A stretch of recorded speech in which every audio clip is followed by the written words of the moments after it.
How's your day been? How are you doing? Uh, Good. Um, it's been pretty chill. I mean, I know like the country right now, everybody is feeling it, but Yeah. I do all right despite all of that. I have no idea how. Has that been pretty stressful for you? I mean, no. I mean, the thing is, dealt with a lot of like trauma and bad situations in my life, so it's not like, I mean, I'm sure there will be days that are particularly bad, but part of my how I've gotten through a lot of difficult times in my life has just been to recognize that like if something bad isn't happening to me right now, I don't have to put the mental energy into constantly worrying about it. And that it's not like not doing anything. Like I think what I think is important in my life, but I also don't go act like the crisis is happening to me as we speak, because that Yeah, is debilitating. I get that. Can you introduce yourself a little bit? Yeah, sure. My name is Nova New Chorus, and I make music. I have a folk album that we've talked about. I know Hmm. you're a fan of it. Sometimes when you say I've been listening to your album, I look and my streams have spiked. It's a good thing. It's a good thing. Yeah, I like it. it's a good one. Um, Thank you. And then right now I'm releasing a house album. I'm just Hmm. finishing the mixing, and I also DJ at Freeform Portland. Where does the name Nova New Course come from? Yeah, it's a good question. I think I get asked that a lot. Um, and it was sort of a vision I had for the future of my musical career.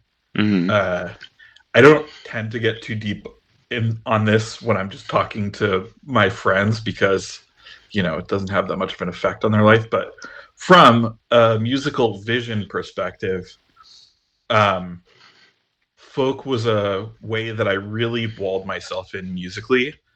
Um, Hmm. I have a history of practicing martial arts, and so I was very into this idea of like, don't take any music theory, don't do any training, don't get any gear, just play guitar, and you're going to get so good at that thing that you'll be better at music than you could have been if you had been expanding your boundaries. Hmm. And if I outgrew that, I don't think it was like a great way to grow as a musician. I think it was actually really challenging. But in the future, what I ended up getting into is meditation, which is, I think David Lynch does transcendental meditation. Hmm.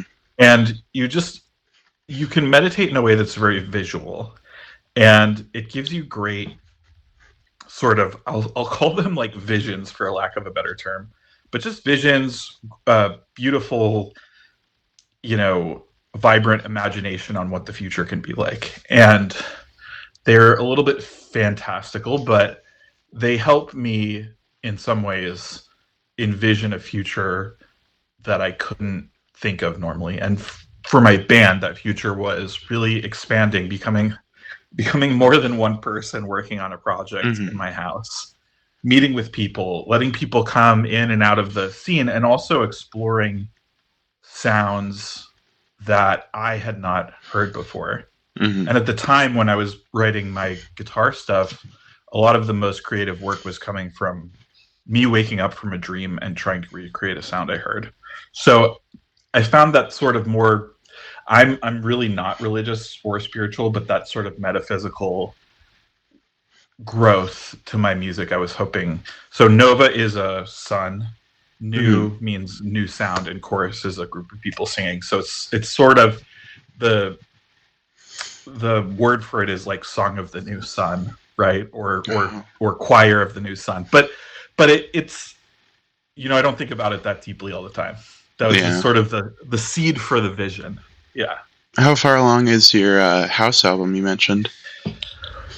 It's done. It's done. Yeah, yeah. People keep asking me about it. I'm dealing with this point where like since I'm the whole label, I have to be the one that pulls the trigger on stuff, and I just like I can't get the mix right, which I think is just being more trigger shy than anything. Mhm. But so I'm gonna probably within the next couple of weeks or a month have it fully mixed and mastered and Mhm. out to the world. Yeah, Where do you pull a lot of your creativity from? such a great question. Um, I know Rick Rubin gets dunked on a lot, like a Mhm. lot, but his book on creativity is really good. Um, I would highly suggest reading it. It's one of the best books on creativity I've ever read.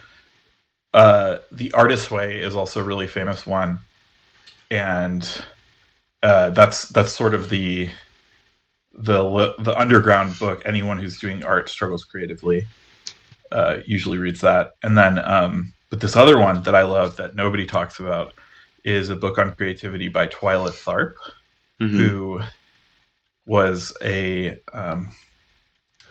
she was a choreographer, like a dance choreographer in New York City in the 80s and 90s. Um, and she talks about sort of the process of creating a dance from scratch. Mhm. Like you have no idea what you're doing. You might not even be sure what piece they've chosen yet, but you're just sort of trying to pick up vibes of what you're going to do physically with your body that relates to this piece of art that really in some ways can have almost nothing to do with dance, right? um, Mhm. and it's a I think if you told somebody who wasn't a trained choreographer to do that, they would tell you you're crazy. And she does it on a daily basis. So the secret, she has this thing called scratching, which is, it's maybe not what I would call it, but she calls it like sort of scratching at the surface. Like you're just scratching away at something. You're moving Mhm. your leg and seeing how it feels. Um, Jacob Collier talks about like play as practice as well. Like if you just play all the time, then you'll be more excited to play, and you'll end up inevitably practicing when you play if you want to get better at a little thing. Yeah. And so a lot of my creativity comes from like it's a combination of like that, like this really uncritical way of just allowing myself to show up and make art. David Cho also has a really great YouTube channel on creativity. Mhm. It's essentially this. It's really, and this is a daily struggle. Like I'm not going to pretend like I've got it down and everyone else doesn't, and just do what I do. But like, it's a, it's a sort of really lack of being. It's an attempt to not be critical about my Mhm. desire to create. To create, yeah. And then uh, that is sort of coupled with like you got to go out and live life, right? I have my recluse shut in, weeks, months, Mhm. years, right? Like Yeah. again, I'm not immune to like things that happen to people. They happen to me too. Um, but when I do get the ability to go outside, I like try to just be open to life. I mean, people say stupid crap to me all the time that I think is dumb, and I try to like like give them the benefit of the doubt that they're saying something interesting. But you can Mhm. do that with new musical genres and experiences and places that you are. It's really easy to shut yourself off from life.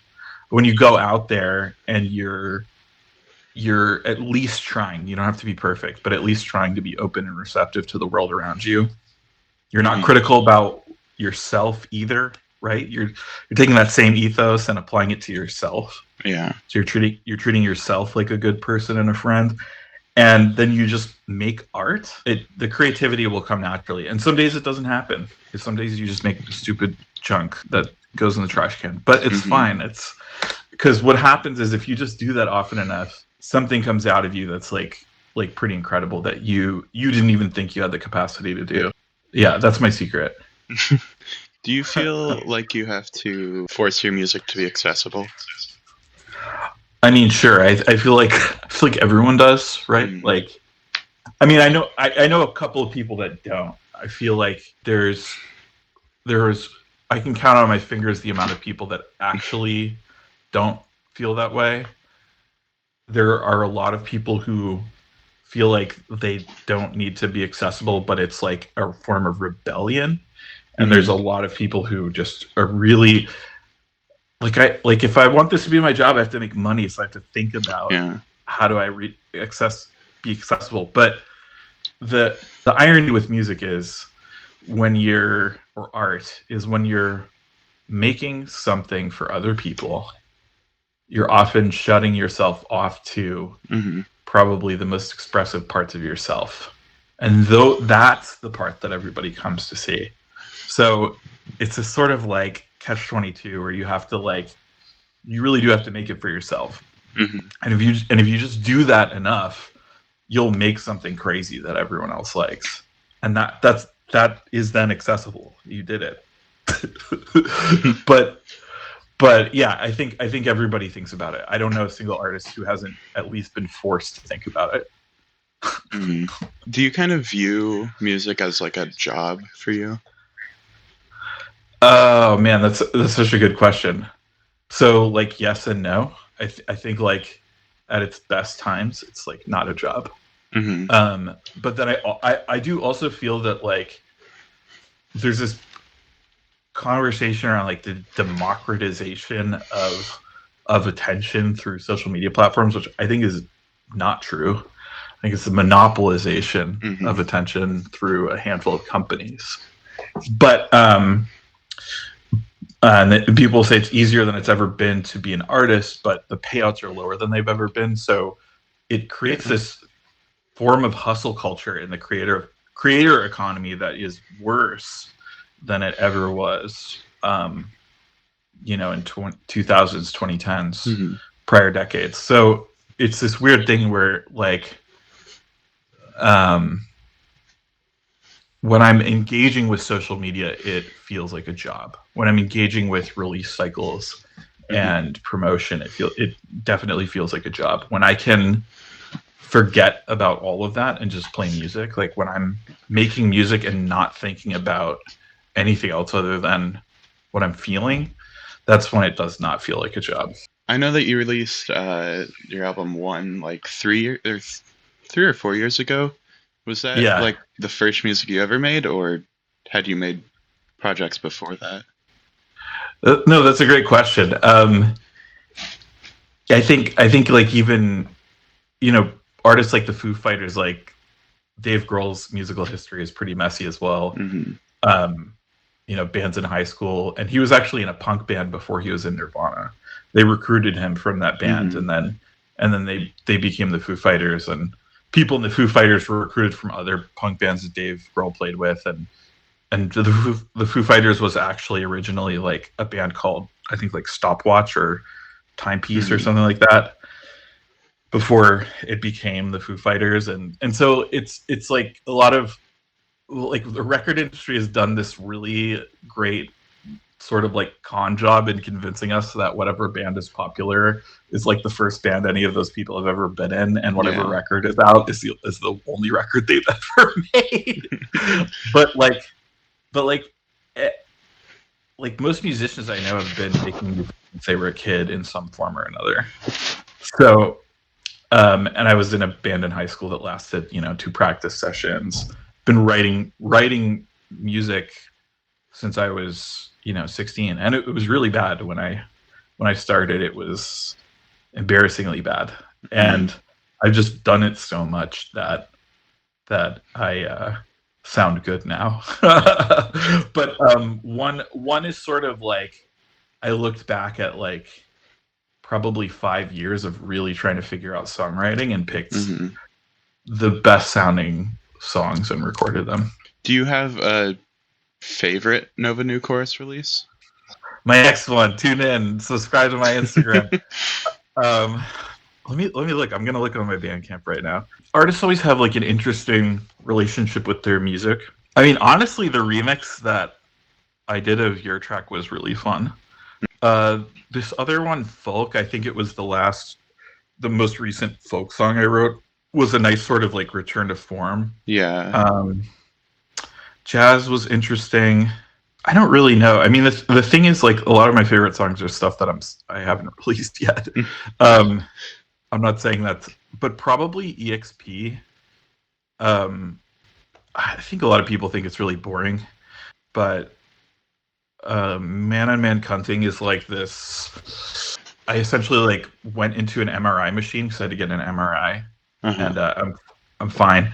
But the machine sounded really cool, and so I made a synth that was based off of how the MRI machine sounded, and Cool. so that track sort of like simulates being inside of an MRI machine.